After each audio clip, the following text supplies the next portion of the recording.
Hello friends, welcome to the channel and now we'll be starting with class 10th chapter 15 our environment। अब आप लोग ही सोचोगे कि ये चैप्टर क्यों हम करवा रहे हैं पहले, बट ऐसा बिल्कुल नहीं है कि और चैप्टर्स कवर नहीं होंगे। ईजी से शुरू करेंगे, हम ये स्ट्रैटेजी यूज़ कर रहे हैं कि ईजी को हम कंप्लीट करते जाएं और फिर जो टफ बचेंगे उन पे हम ज़्यादा फोकस देंगे। ये सिंपल सुपर ईजी चैप्टर है, एक ही वीडियो में होगा। तो हमने एनवायरनमेंट के बारे में बहुत सुना है, न्यूज़पेपर्स में, टेलीविजन्स में लोगों से सुना है। हमारे बड़े लोग बताते थे कि उनके समय में जो एनवायरनमेंट था बहुत ही सुंदर था, जो कि आज नहीं है। कई लोग ये भी कहते हैं कि हेल्दी एनवायरनमेंट बनाना है, हमें उसमें काम करना चाहिए एनवायरनमेंट को अच्छा करने में। और ऐसे ही ग्लोबल समिट्स होती हैं, यानी गवर्नमेंट की मीटिंग्स होती हैं इंटरनेशनल लेवल्स पे, जिसमें डेवलप्ड और डेवलपिंग कंट्रीज़ दोनों ही, डेवलप्ड कंट्रीज़ हो गई वो कंट्रीज़ जो बहुत आगे बढ़ चुकी हैं, और डेवलपिंग कंट्रीज़ यानी जो आगे बढ़ने की राह में है, तो वो सब कंट्रीज़ साथ में मिलकर के रेगुलरली यानी पर्टिकुलर टाइम इंटरवल पे डिस्कशंस हेल्ड करती हैं, जिसमें वो एनवायरमेंटल इश्यूज़ को डिस्कस करते हैं।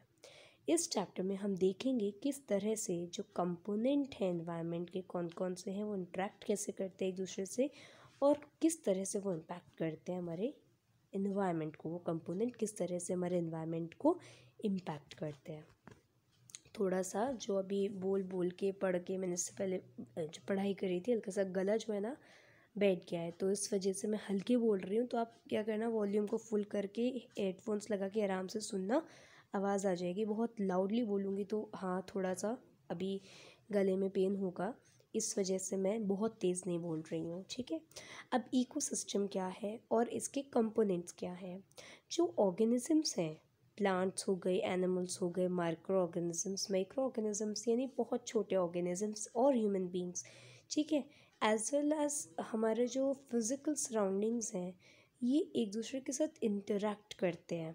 सभी ऑर्गेनिजम्स एक दूसरे के साथ इंटरेक्ट करते हैं और मेंटेन करते हैं एक balance in nature. They interact with each other and maintain a balance in nature. अब यहाँ पे एक इम्पॉर्टेंट बात आती है कि केवल और केवल लिविंग ऑर्गेनिजम्स कुछ नहीं कर सकते अनटिल एंड अनलेस उनको कुछ नॉन लिविंग कॉन्स्टिट्यूएंट्स भी मिलने चाहिए एनवायरनमेंट के। नॉन लिविंग कॉन्स्टिट्यूएंट्स होते हैं वो चीज़ें जो नॉन लिविंग हैं, यानी जीवित नहीं है। हम जीवित हैं, प्लांट्स जीवित हैं, माइक्रो ऑर्गेनिजम्स भी एक तरह से जीवित ही हैं, ठीक है। लेकिन कुछ नॉन लिविंग कॉन्स्टिट्यूएंट्स जैसे फॉरेस्ट हो गया, पानी हो गया, लैंड हो गया, सॉइल हो गया, ये कॉन्स्टिट्यूएंट हैं यानी हिस्से हैं एनवायरनमेंट के, लेकिन नॉन लिविंग हैं। तो क्या होता है कि इंटरेक्टिंग ऑर्गेनिजम्स होते हैं लिविंग ऑर्गेनिजम्स, यहाँ पे इंटरेक्टिंग ऑर्गेनिजम्स उन्हें कहा गया है। जो लिविंग ऑर्गेनिजम्स हैं ये क्या करते हैं, नॉन लिविंग कॉन्स्टिट्यूएंट्स के साथ जो एनवायरनमेंट के होते हैं मिल करके उनके साथ इकोसिस्टम बनाते हैं। तो living organisms plus non living organisms they make up the ecosystem, ठीक है। तो देखो एक बार इसको सेट करते हैं हम। All interacting organisms in an area, किसी पर्टिकुलर एरिया में, together with the non living constituents, जो भी नॉन लिविंग चीज़ें हैं, है ना, किसकी, of the environment, form an ecosystem. तो how ecosystem is formed, when all living interacting when all the interacting organisms in an area together with the non-living constituents of the environment, they form the ecosystem. So what is an ecosystem? All interacting organisms in an area together with the non-living constituents of the environment, they form ecosystem. ठीक है। तो ecosystem क्या है, consist of biotic components comprising living organisms and abiotic components comprising physical factors like temperature, rainfall, wind, soil, minerals. तो हमारा जो ecosystem है, इस इकोसिस्टम में बायोटिक और एबायोटिक कंपोनेंट है। बायोटिक कंपोनेंट होते हैं वो कंपोनेंट जो लिविंग होते हैं यानी लिविंग ऑर्गेनिजम्स, और एबायोटिक कंपोनेंट होते हैं फिजिकल फैक्टर्स यानी नॉन लिविंग ऑर्गेनिजम्स, जैसे टेम्परेचर आ जाता है, रेनफॉल आ जाती है, विंड आ जाता है, सॉइल आ जाता है, मिनरल आ जाता है, वाटर आ जाता है, ट्रीज, फॉरेस्ट, ये सब। अब एग्जाम्पल लो, अगर आप गार्डन में जाते हो तो गार्डन क्या है, यहाँ पे आप डिफरेंट प्लांट्स देख सकते हो, ग्रासेस देख सकते हो, ट्रीज देख सकते हो, फ्लावर्स देख सकते हो, ठीक है। और ये फ्लावर्स कहाँ उग रहे हैं, ये जो प्लांट्स हैं, ठीक है, उनमें ही फ्लावर्स उग रहे हैं, लाइक रोज़ है, जेस्मिन है, सनफ्लावर है। आप एनिमल्स देख सकते हो, लाइक फ्रॉग्स, आप इंसेक्ट्स एंड बर्ड्स देख सकते हो। ये सभी क्या है, लिविंग ऑर्गेनिजम्स हैं एंड इंटरेक्ट करते हैं एक दूसरे के साथ, और इनकी जो ग्रोथ है, इनका जो रिप्रोडक्शन का प्रोसेस है, इनकी जो एक्टिविटीज़ हैं, ये कैसे अफेक्ट होती हैं, कौन अफेक्ट करता है, ये अफेक्टेड होती हैं by the abiotic component of the ecosystem, ठीक है। वो ऑर्गेनिज्म कितना ग्रो करेगा, कैसे ग्रो करेगा, उसके फीचर्स क्या होंगे, कैरेक्टरिस्टिक्स क्या होंगे, तो वो उसके रीजन पे जहाँ वो रह रहा है, जिस एरिया में वो रह रहा है, उस एरिया के, उस रीजन के एबायोटिक कंपोनेंट के पे भी बहुत डिपेंडेंट होते हैं, ठीक है। अब एक गार्डन है, वो एक इकोसिस्टम है। फॉरेस्ट, पॉन्ड, लेक्स, ये सब इकोसिस्टम है। ये सब इकोसिस्टम है क्योंकि यहाँ पे बायोटिक और एबायोटिक कंपोनेंट दोनों ही प्रेजेंट है ना। जो अगर हम बात करें फॉरेस्ट की, पॉन्ड्स की, लेक्स की, तो ये नेचुरल इकोसिस्टम बनाते हैं। वेल गार्डन एंड क्रॉप्स ये ह्यूमन मेड इकोसिस्टम है, क्योंकि ये हमने बनाया है, ये नेचर ने हमको या गॉड ने हमको नहीं दिया है। जो गॉड ने हमको, नेचर ने हमको दिया है, वो है फॉरेस्ट, पॉन्ड्स, लेक्स। लेकिन जो ये नेचुरल इकोसिस्टम है, लेकिन जो गार्डन्स हैं, क्रॉप्स हैं, ये सब तो हमने बनाई हैं। ऑल तो ये भी इकोसिस्टम है, लेकिन नेचुरल नहीं है, मैन मेड है, ह्यूमन मेड है। हमने देखा है जो ऑर्गेनिजम्स होते हैं, हम इनको ग्रुप कर सकते हैं। अब ये इंपॉर्टेंट है, जो ऑर्गेनिजम्स है, they can be grouped as producers, consumers and decomposers. अब ये क्या है, प्रोड्यूसर्स होते हैं ऑटोट्रॉफ्स। ऑटोट्रॉफ्स यानी प्लांट्स जो कि अपना खाना खुद बनाते हो, प्रोड्यूस करते हो। अब ये जो प्लांट्स ने खाना बनाया है, ये कंज्यूमर्स खा जाते हैं, ठीक है, मैं खाऊंगी, सब खाएंगे। लेकिन जब कंज्यूमर्स की डेथ हो जाती है, एज वेल एज प्रोड्यूसर्स की भी डेथ हो जाती है, जब प्लांट्स, एनिमल्स मर जाते हैं, फिर डिकम्पोजर्स आते हैं। डिकम्पोजर्स होते हैं ज़्यादातर माइक्रो ऑर्गेनिजम्स, और ये क्या करते हैं, ये जो डेड ऑर्गेनिजम्स हैं उन पर जो है उनको ब्रेक डाउन करते हैं सिंपलर सब्सटेंसेस में, ठीक है, इनऑर्गेनिक सब्सटेंसेस में, और उनको मिट्टी में, सॉइल में मिक्स कर देते हैं, और सॉइल इससे क्या बन जाती है, फर्टाइल बन जाती है। तो जो भी डेड ऑर्गेनिज्म है, उसको ये ह्यूमस में कन्वर्ट करता है। ह्यूमस होता है source of nutrition in soils, right. चलो रिकॉल करते हैं कि हमने पढ़ा है दैट सेल्फ सस्टेनिंग इकोसिस्टम जो होता है क्रिएटेड बाय अस अबव। अब हम इसके बारे में पढ़ेंगे। Which organism can make organic compound like sugar and starch from inorganic substances using radiant energy of the sun in presence of chlorophyll। तो यहाँ पे आपको बता रहे हैं कौन सा ऑर्गेनिज्म है, बताओ, आप बताओ कौन सा ऐसा ऑर्गेनिज्म है जो कि ऑर्गेनिक कंपाउंड्स को बना सकता है, लाइक शुगर को, स्टार्च को, from inorganic substances. Like inorganic substances हो गया CO2, water, using what, radiant energy of the sun, और किसकी प्रेजेंस में, क्लोरोफिल की प्रेजेंस में। तो ये काम कर सकते हैं ग्रीन प्लांट्स। सारे जो ग्रीन प्लांट्स होते हैं जिनमें क्लोरोफिल होता है ना ग्रीन प्लांट्स में, और कुछ बैक्टीरियाज भी, ये क्या कर सकते हैं, अपना खुद का खाना बना सकते हैं बाय प्रोसेस ऑफ फोटोसिंथेसिस। और इन टाइप्स के ऑर्गेनिजम्स को हम कहते हैं प्रोड्यूसर्स, ठीक है। अब वो ऑर्गेनिजम्स जो कि डिपेंड करते हैं ऑन प्रोड्यूसर्स डायरेक्टली और इनडायरेक्टली फॉर देयर सस्टेनेंस, अपने जीवन को चलाने के लिए जो ऑर्गेनिजम्स डायरेक्टली और इनडायरेक्टली डिपेंड करते हैं प्रोड्यूसर्स पे, उनको हम क्या कहते हैं, कंज्यूमर्स कहते हैं। अब प्रोड्यूसर्स डायरेक्टली कैसे डिपेंडेंट हो सकते हैं, मान लो कि क्रॉप थी, क्रॉप को रैट खा गया, तो वो डायरेक्टली डिपेंडेंट हो गया किस पे, क्रॉप पे। अब इस चूहे को मान लो बिल्ली खा गई या कोई एनिमल खा गया, स्नेक खा गया, तो इस तरह से आप देख सकते हो कि एक ऑर्गेनिज्म दूसरे ऑर्गेनिज्म पर फीड ऑन करता है, फिर उस ऑर्गेनिज्म पे कोई तीसरा चौथा ऑर्गेनिज्म फीड ऑन करता है। तो ये जो ऑर्गेनिजम्स है जो कंज्यूम करते हैं फूड को जो कि पहले से प्रोड्यूस हो रखा है, आइदर डायरेक्टली फ्रॉम प्रोड्यूसर्स और indirectly by feeding on other consumers. यानी कि मान लो मेरे पास ये क्रॉप है, अब देखो मैं ना, मेरे को ऐसे तो नाम याद नहीं आ रहे किसी भी प्लांट मतलब किसी भी एनिमल के, तो मैं ABCD लेके बता दूंगी आपको अभी, है ना। देखो, और वो इजी भी रहता है, एनिमल्स के नाम से हम थोड़ा कंफ्यूज भी हो जाते हैं। यहाँ पे मेरे पास है कोई क्रॉप, इस क्रॉप को खाया ए ऑर्गेनिज्म ने, ए ऑर्गेनिज्म को खाया बी ऑर्गेनिज्म ने, बी ऑर्गेनिज्म को खाया सी ऑर्गेनिज्म ने। तो यहाँ पे ये तो था डायरेक्ट कंज्यूमर और ये दोनों थे इनडायरेक्ट कंज्यूमर्स, ठीक है। सो यहाँ पर यही बात बताई जा रही है कि consumers can either directly feed on the producers और indirectly by feeding on other consumers are the consumers. Consumers क्या हैं, या तो वो सीधा प्रोड्यूसर्स से खाना खा लेंगे या फिर वो इनडायरेक्टली प्रोसेस चलता जाएगा, एक कंज्यूमर दूसरे कंज्यूमर को खाएगा, वो कंज्यूमर्स को कंज्यूमर्स खाए जा रहे हैं। सो कंज्यूमर्स क्या हैं, ये भी डिफरेंट टाइप्स के हैं, हर्बीवोर्स, कार्निवोर्स, ओमनीवोर्स और पैरासाइट्स, ठीक है। नाउ अब यहाँ पे आता है तीसरा टाइप, डिकम्पोजर्स का। आपके एक्वेरियम में मान लो फिशेस और कुछ प्लांट्स थे जो मर गए हैं।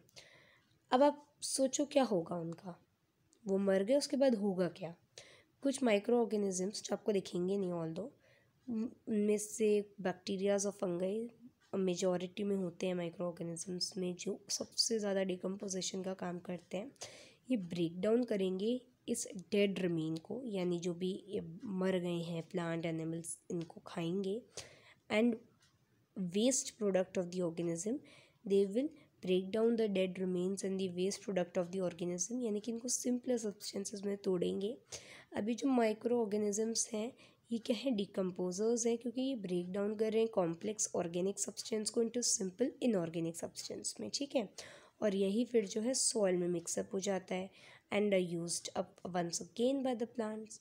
अब सोचो अगर garbage, dead animals and plants, ठीक है, ये डेड एनिमल्स हैं, प्लांट्स हैं आपके पास, मरे हुए सब मर गए हैं लोग, ठीक है। लेकिन अगर आपके पास डिकम्पोजर्स नहीं होगी तो इनका क्या होगा, इनका क्या, सॉइल का ही क्या होगा, सॉइल तो रिप्लेनिश नहीं हो पाएगी। तो natural replenishment of the soil can't take place without these microorganisms, okay. Now food chain web. अब फूड चेन क्या है, इसको हम ट्रॉफिक लेवल भी कहते हैं। सो फूड चेन क्या है, सीरीज और organisms taking part at various वर्टिक levels forms a food chain. Series है ऑर्गेनिजम्स की जो कि क्या कर रहे हैं, taking part at various biotic levels form a food chain. Biotic levels यानी कि ये सारा जो काम चल रहा है लिविंग ऑर्गेनिजम्स के बीच का चल रहा है, इसमें नॉन लिविंग ऑर्गेनिजम्स का कोई इसमें इंक्लूड नहीं है। हर स्टेप पे या लेवल पे आप देखोगे कि जो फूड चेन है फॉर्म्स अ ट्रॉफिक लेवल, तो H and every step of the food chain forms a trophic level. जो ऑटोट्रॉफ्स हैं, जो प्रोड्यूसर्स हैं, ये फर्स्ट ट्रॉफिक लेवल पे आते हैं ना, ये सबसे पहले आएंगे।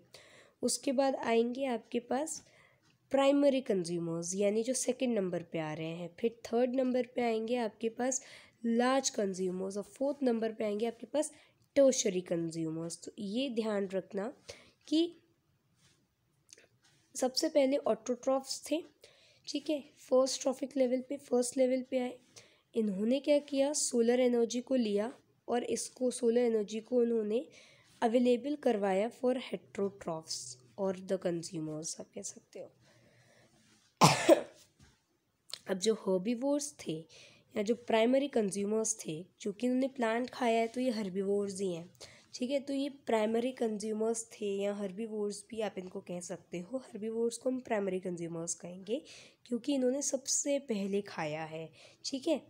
लेकिन यहाँ पे हमने इनको सेकेंड लेवल पे क्यों रखा है, क्योंकि ट्रॉफिक लेवल के हिसाब से सबसे पहले तो प्लांट था, उसके बाद क्या आया, उसके बाद आया आपका जो भी अदर हर्बीवोर था, है ना। सो सेकेंड लेवल पे हर्बीवोर आया, फिर स्मॉल कार्निवोर्स आए जिनको हम सेकेंडरी कंज्यूमर्स कहेंगे थर्ड पर,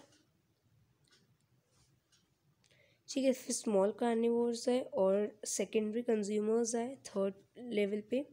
फिर लार्ज कार्निवोर्स आए जिनको हम टर्शियरी कंज्यूमर्स भी कहेंगे, ठीक है। ये 4 ट्रॉफिक लेवल बनाते हैं। अब हमें पता है कि जो हम खाते हैं, जो हम फूड खाते हैं as a fuel to provide us energy, जो हम खाना खा रहे हैं ये हमको एनर्जी दे रहा है, ठीक है। Thus, the interaction among various component of the environment involves flow of energy from one component of the system to the another. ये जो इंटरेक्शन है इन वेरियस कंपोनेंट्स के बीच में एनवायरनमेंट के, इसमें क्या हो रहा है, फ्लो ऑफ एनर्जी हो रहा है, एक ऑर्गेनिज्म से एनर्जी दूसरे ऑर्गेनिज्म में पास ऑन हो रही है।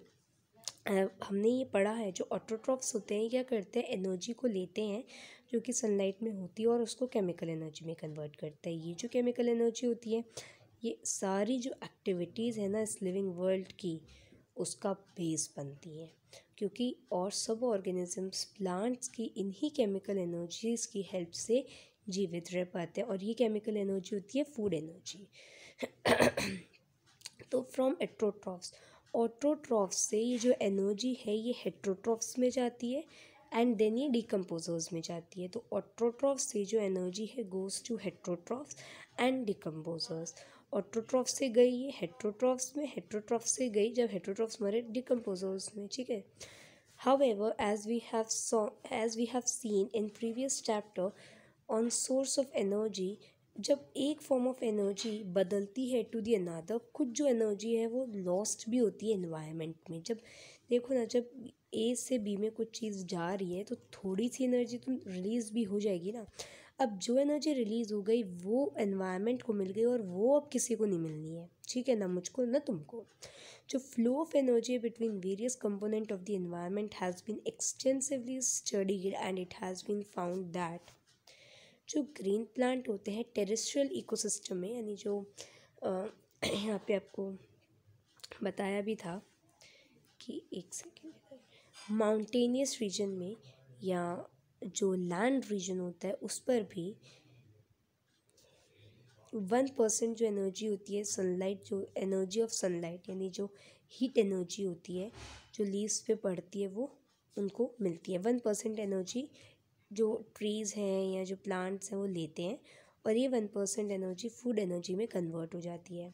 अब जब ये ग्रीन प्लांट्स को खा लिया जाता है by primary consumers, great deal of energy is lost, बहुत सारी एनर्जी लॉस्ट होती है as heat to the environment. वो जो एनर्जी है वो ख़त्म हो जाती है इन फॉर्म ऑफ हीट और वो एनवायरनमेंट को मिल जाती है। कुछ जो अमाउंट ऑफ एनर्जी बनती है वो उस ऑर्गेनिज्म के डाइजेशन के प्रोसेस में, उसके काम करने के प्रोसेस में, उसकी ग्रोथ के प्रोसेस में, रिप्रोडक्शन के प्रोसेस में यूज़ हो जाती है। तो एवरेज में बोलो तो 10% जो फूड खाया जाता है ना, अपन जो खाते हैं, इस turned into its own body. 10% जो फूड खाया है वो क्या होता है, हमारी बॉडी में जाता है, made available for the next level of consumer, और वही जो फूड है वो अगले लेवल ऑफ कंज्यूमर के लिए चला जाता है। तो देयरफॉर जो 10% हम कह रहे हैं can be taken as average value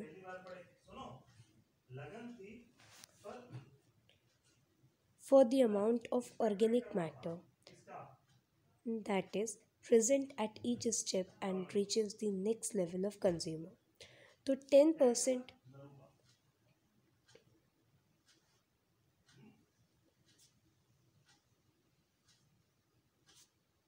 10% can be taken as average value for the amount of organic matter that is present at each step and reaches the next level of consumer। यानी कि जो 10% है हम इसको average value लेते हैं for the amount of organic matter, ठीक है, that is present at each step and reaches the next level. हमारे में जितना है, हम जब अगले प्रोसेस में जाएंगे तो वो 10% ही है जो ट्रांसफ़र हो रहा है, ठीक है।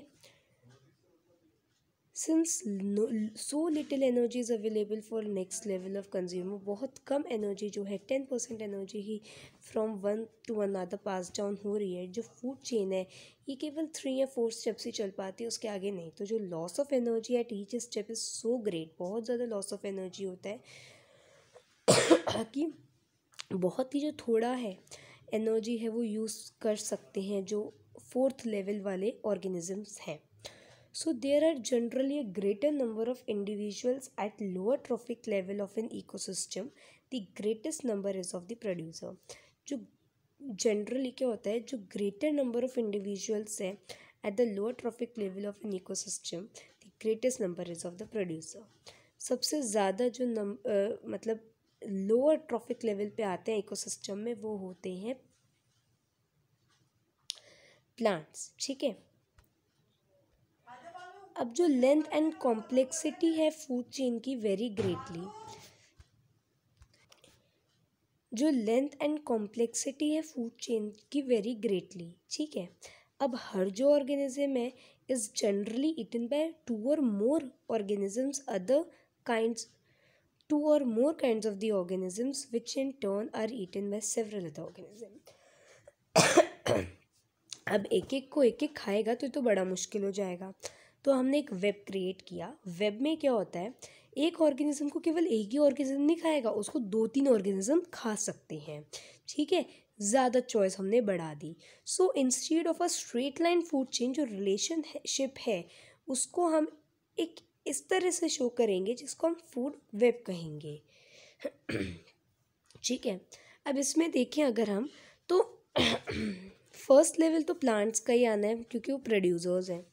उसके बाद यहाँ पर सेकंड लेवल जो आना है वो हर्बीवोर्स का आना है। यहाँ पर आपके आ गए थर्ड लेवल के, ये आ गए 4th लेवल के, और यहाँ पर आपके 5th लेवल के भी आ गए। चलो ठीक है।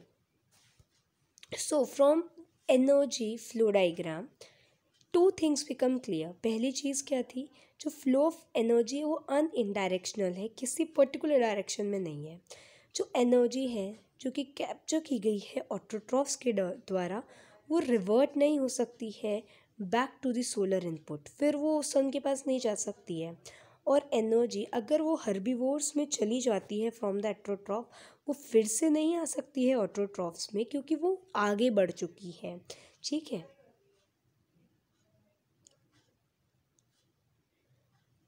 As it moves progressively through the various trophic level, it is no longer available.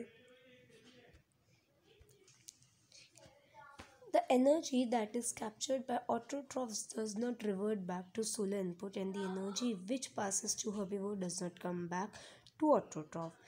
अब जैसे जैसे प्रोग्रेसिवली मूव कर रही है थ्रू वेरियस ऑटोट्रॉफिक लेवल, ये no longer available to the previous level.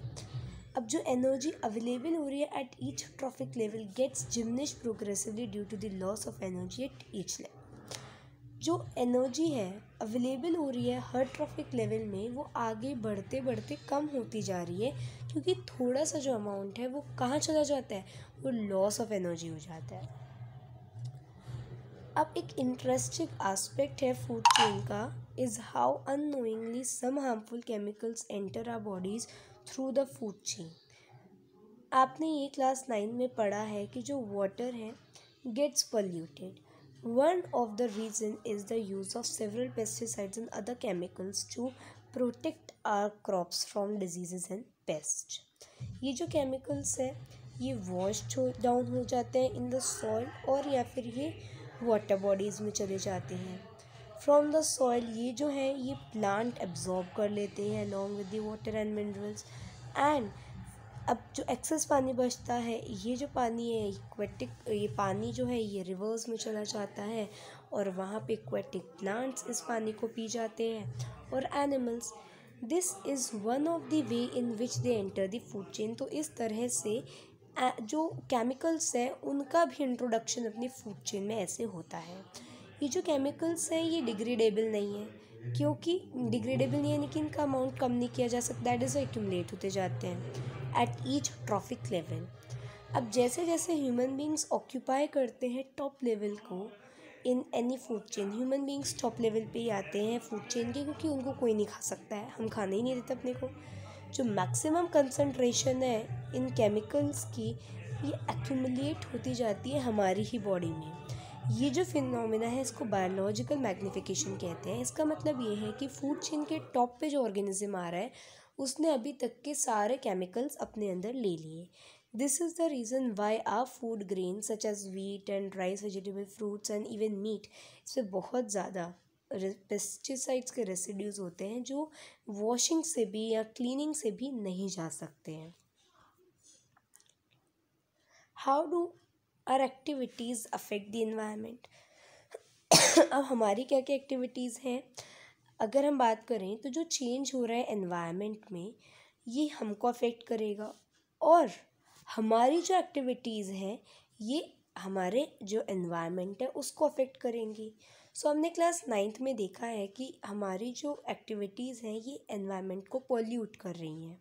इस चैप्टर में हम ये देखेंगे कि कौन कौन दो एनवायरमेंटल प्रॉब्लम्स हम सबसे बड़ी देखेंगे। ठीक है, पहली डिप्लेशन ऑफ ओजोन लेयर, यानी ओजोन लेयर घटती जा रही है, और वेस्ट का डिस्पोजल कैसे हम कर रहे हैं। ओजोन क्या है? ओजोन O3 है, is a molecule formed by 3 atoms of oxygen. होता क्या है बाद में बताएंगे। चलो, अब जो ऑक्सीजन है, ओजोन क्या है?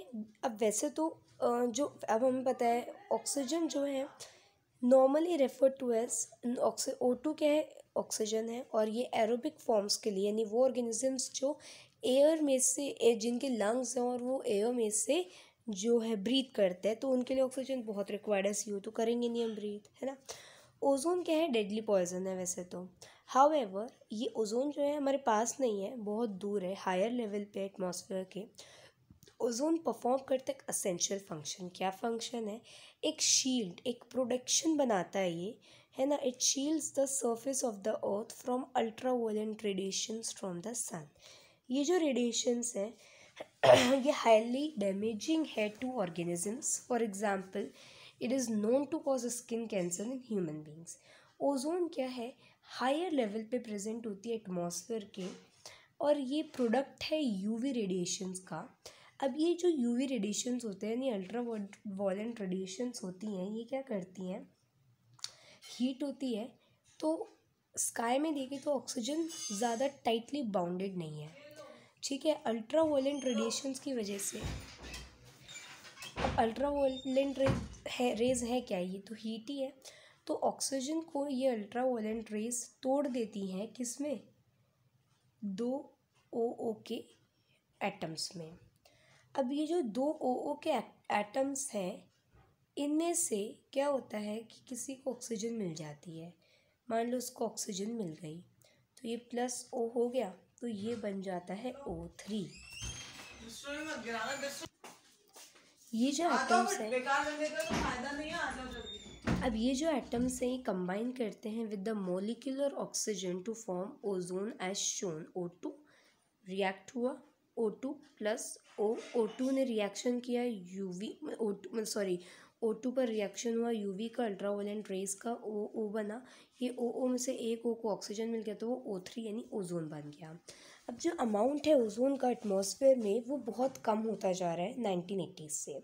हो क्या रहा है कि एक सिंथेटिक केमिकल है क्लोरोफ्लोरोकार्बन, CFC भी जिसे कहते हैं, जिसका यूज़ रेफ्रिजरेटर्स में, फायर एक्सटिंग्विशर्स में बहुत हो रहा है। इस वजह से हमारे जो ओजोन लेयर है इसका बहुत क्या हो गया? डिग्रेडेशन हो गया है। 1987 में United Nation environment programme UNEP succeed हुआ था in forging an agreement to free CFC production at 1986 level. अब ये मैंडेटरी हो गया है for all the manufacturing companies to make CFC free refrigerator throughout the world, ठीक है। Managing the garbage we produce. अब अगर हम अपनी डेली एक्टिविटीज़ की बात करें, हम जो इतना सारा मटेरियल थ्रू करते हैं, what are some of these materials, what happens after we throw them. अब हम एक परफॉर्म करेंगे एक्टिविटी को, और ये एक्टिविटी आप खुद पढ़ेंगे क्योंकि अभी ये हमें इतना फोकस नहीं करना है। नाउ लाइफ प्रोसेसेस वाले चैप्टर में आपने देखा था कि जो आप खाना खाते हो, एंजाइम्स उस पर एक्ट करते हैं और वो उसको ब्रेक डाउन करते हैं सिंपलर सब्सटेंसेस में। ये सिंपलर सब्सटेंसेस जो हैं आपकी बॉडी को रिक्वायर्ड होते हैं और आपकी बॉडी जो है इनको ले लेती है। अब आपने कभी सोचा है कि जो एंजाइम्स हैं वो सब कुछ ही क्यों नहीं तोड़ देते, break down everything we eat. Enzymes का एक स्पेसिफिक एक्शन होता है। Specific enzymes are needed to break down a particular substance. That is why we will not get any energy if we try to eat coal. कोल खाली energy मिल जाएगी ऐसा नहीं है। Because of this कि specific enzyme specific substance को ही तोड़ सकते हैं। कई सारे ह्यूमन मेड मटेरियल्स हैं, लाइक प्लास्टिक हैं, जो नहीं तोड़ा जा सकता इवन बाय बैक्टीरियाज और बाय सब्सट्रेट्स।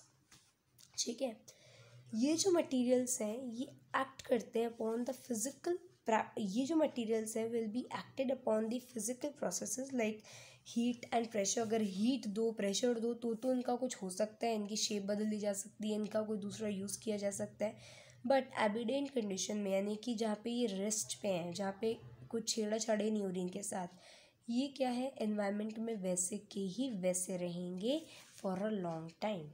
सब्सटेंसेस जो कि तोड़े जा सकते हैं बायोलॉजिकल प्रोसेसेस के वजह से, उनको बायोडिग्रेडेबल कहते हैं। यानी कि वो सब्सटेंसेस जो बायोलॉजिकल प्रोसेसेस के थ्रू, माइक्रो ऑर्गेनिजम्स, बैक्टीरियाज, इनके थ्रू तोड़े जा सकते हैं, सिंपल सब्सटेंसेस में डिकम्पोज किए जा सकते हैं, उनको हम कहते हैं बायोडिग्रेडेबल। कई सारे सब्सटेंसेस हैं जो कि बायोडिग्रेडेबल है। सब्सटेंसेस जो कि not broken down in this manner, उनको कहते हैं नॉन बायोडिग्रेडेबल। ये जो सब्सटेंसेस हैं मे बी इनॉट, इनको आप मतलब इनको एक तरह से ख़त्म करना बहुत ज़रूरी है, अदरवाइज़ ये एनवायरनमेंट में वैसे के वैसे ही रहेंगे और ये हार्म भी पहुंचा सकते हैं हमारे इकोसिस्टम को। ठीक है, अब यहाँ पे ये बिल्कुल इम्पॉर्टेंट नहीं है वैसे तो ये तो है कि आप किसी टाउन या सिटी में जाओ, वहाँ पे आप देखो कि आपको गार्बेज मिलता है, नहीं मिलता, ऑब्वियसली मिलेगा। और आपने ये पढ़ा है कि बहुत सारी प्रॉब्लम्स हैं गार्बेज को लेकर के, किस तरह से उसको ट्रीट किया जाए, एक बहुत बड़ी चीज़ है जिसके बारे में आपको जानना चाहिए। तो बुक में तो आपको उसके बारे में ऐसा कुछ नहीं दे रखा है। एक चीज़ दे रखी है, चेंज इन एटीट्यूड इम्पॉर्टेंट है कि आपको अपना एटीट्यूड बदलना पड़ेगा टुवर्ड्स द नेचर। अगर आप उसके लिए कंसर्न होगे, अगर आपको पता है कि मुझे अपना नेचर कैसे क्लीन रखना है, आपको पता है कि मुझे अपने नेचर में कि मेरे नेचर को क्या चीज़ें अच्छी लगती हैं, क्या चीज़ें अच्छी नहीं लगती हैं, तो आप अपने नेचर के लिए कुछ अच्छा कर सकते हो। और अगर आप अपने एनवायरनमेंट के लिए कुछ अच्छा करते हो तो आपका भी अच्छा होता है। ठीक है, तो ये पूरा चैप्टर था जो यहाँ पे ख़त्म होता है। Thank you for watching this video.